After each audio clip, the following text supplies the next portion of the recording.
Ay guys, part to sa shoes. Lagyan na natin. Sana tama.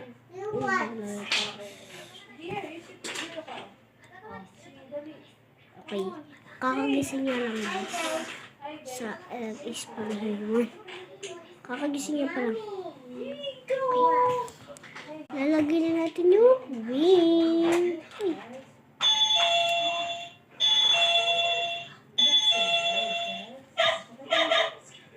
Ayan, pretty.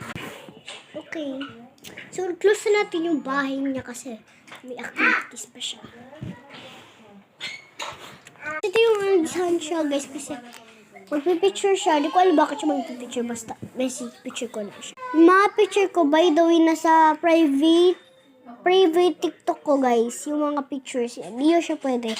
Tignan. Sorry, guys.